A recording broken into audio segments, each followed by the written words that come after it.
it's Keighley here, and today I'm sharing my layout for UK Scrap Addicts. Our theme this month is hidden journaling or a hidden photo, and I've decided to go for hidden journaling on my layout. Now I pulled out my December 2018 Mind the Scrap kit. I'm scrapping a photo from December 2017, and this is the kit that I've been using for that year. I have mentioned in previous videos, so and I was really inspired by these baubles from the Merry Days tag pack, and I decided to go with these. And what my plan was to have my journaling hidden behind a tag.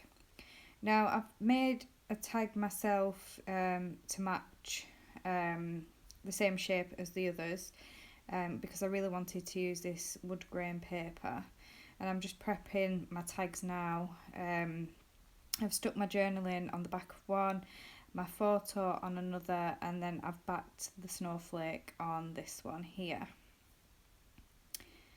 I absolutely love that wood grain paper, and I'm using every little scrap of that because it's just gorgeous. Now I've printed off my title, and I'm going to use this print off as a template to poke some holes to hand stitch the title. I do this quite often. I find it's a lot easier and you get a much neater finish when you're doing your stitching. So I've just stuck the papers together with some tape. This is just to hold it in place, and now I'm poking my holes with my trusty pokey tool. I've used this now for years. It works so well, and I'm going to stitch in this really pale bluish green thread.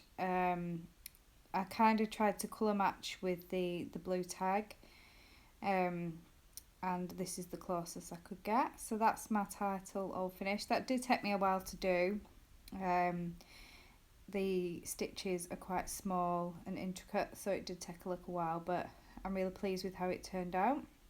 Now my plan is to have these bauble shaped tags hanging from the title, so I'm poking some thread back through some of the holes from the stitching, and hanging the baubles from the thread. Now this was quite fiddly. I found it really fiddly. I think I did it wrong, to be honest. I thought it'd be easier if I stuck the baubles down first and then tied the thread on, which actually made it quite complicated. Now I've only stuck 2 of the baubles down, because obviously I want one to be able to flip so that you can read the journaling on the other side. So I'm just going to finish sticking those down, and then you'll see me struggling trying to attach the thread to the tops of the baubles. And I'm just trying to line that one up with the one on the left. So here's where I find it quite tricky. I do manage to do it in the end, and I do have to pull the tape up off the back just to pull the threads slightly tighter after I've tied them, but it was quite easy to do. I just made it look more difficult than it is. Anyway, whilst I'm doing that, I'll talk about the photo. The photo is of Darcy. Well, it's the back of Darcy's head. She's looking out of the window, and we'd got up one day and the street was just covered in white fluffy snow, and Darcy is obsessed with the snow. She absolutely loves it. I think actually I've mentioned about Darcy's snow obsession in a previous process video.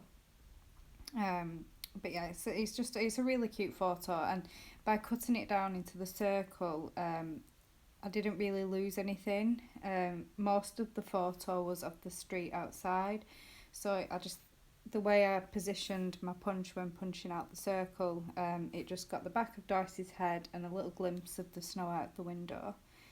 Now I decided to embellish this bauble I pulled out a few embellishments that I considered that I may use, but I keep it really simple and just go for these little snow boots in the end. And now I'm pulling in some enamel dots just from my stash. I really wanted to use these white ones to scatter around the page, to look like the effect of snow falling. It takes me a while to figure out where I want these to go. The last one that I position takes me quite a while, and I do mess around a little bit until I get it where I want it. By moving a few around just so it looks even to my eye, and I'm happy with how it looks. So here I am fiddling with this last one, and I do reposition one of the dots, and then, like I said, it looks more even then to my eye. And that's the layout nearly finished, and there'll be some close-ups coming up. Please do try some hidden journaling or a hidden photo this month, and please do share with us on the UK Scrap Addicts Facebook group. We do love to see everyone else's creations. Thank you for watching. Bye.